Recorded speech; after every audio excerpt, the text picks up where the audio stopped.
of wonderful memories. Visualize that hill without any houses on it, and then the sun. We basically built all our own buildings. On the hill would be the horses. Knocked our other gym down. Roof came flying off. So there is a tunnel underneath that main road, and we all had our ice skates here with us. And the boys, they thought they were really modern. They'd climb up in the trees and put a field hockey to America, pretending that we were fancy skaters. Who was the man on campus. And eventually I got to know it was taken up with the computer.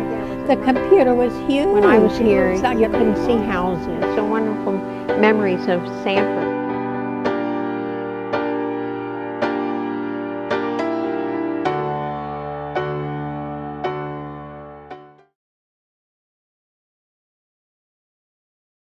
For the boarding students especially, this is a very, very meaningful building because before we had this building, our boys were playing basketball in the top of the barn, in the loft of the barn.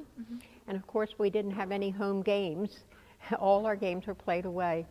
And it also enabled us for the first time to have a space for a band. And we had a gentleman, his name was Professor Wunderer, and during World War II he came to the States, and he was our band choral director. The students actually built this building, the students and teachers. I think there were 21 teachers that helped, and I think we had 160 students, and it went all the way down to about 6th graders helped. Now the 6th graders weren't laying the bricks. There are 80,000 bricks in this building. You can see them as you look around, and you can see how very high. This is actually 5 stories high, or 5 scaffolding high. We had our students all the way up there. We do have pictures of it, and the News Journal came out on the front page. The professionals said it couldn't be done.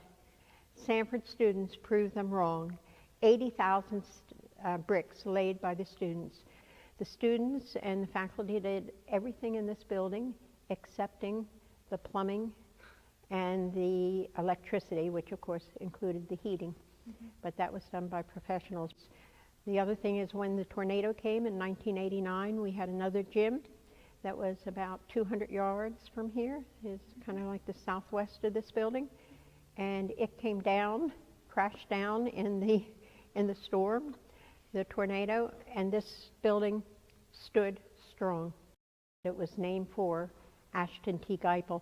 Now Ashton Giepel was a student. He graduated in 1939, and of course in 39, then when he was called to war, he had to go to war, and he lost his life in the Battle of the Coral Sea, and so this building was named for him. He loved Sanford so much that, and his parents knew he did, that when they were presented with his Purple Heart, they wanted Sanford to have it because Sanford meant so much to him. And so we do have his Purple Heart, and that too is an interesting story because when Nancy Solon's things were being put up for auction after she became bedridden, that I saw that Purple Heart, and it was in the auction. So I went to the auctioneer and said, "Sir, we would really love to keep that." And I said, "Could you take it off the bidding table?" And he said, "Oh, I'd love to, Jackie, but that's illegal because that was one of the items that I had listed in the auction in the newspaper, and he had sent it around. So once it's in there, it has to be available for sale." So my only other option was to buy it and outbid this man. Well, this man only wanted it. He was really nasty. He only wanted it for his own collection and to resell it at a higher price at another area where he knew that a higher price would get. So I got a couple of alumni, and together as a group, a very small group, they decided that they did want, and they would outbid this man. There was another man who wanted it, so we knew it was going to be a 3-way bid. But the other man we talked to and said how meaningful it was to us, and that this gym was named after the person who it was, and it's engraved on the back, etc. in the end, we went to the auctioneer and said, could all the medals from the war be won? Well, the other man didn't want, the mean man, he didn't want the other ones. He didn't want to have to pay for them. Well, they were all meaningful to us because they were all former students, and so we were willing to bid more to get the whole bunch, but the mean old man, he wouldn't budge. He was going to bid that all the way up as high as he could. So, and that's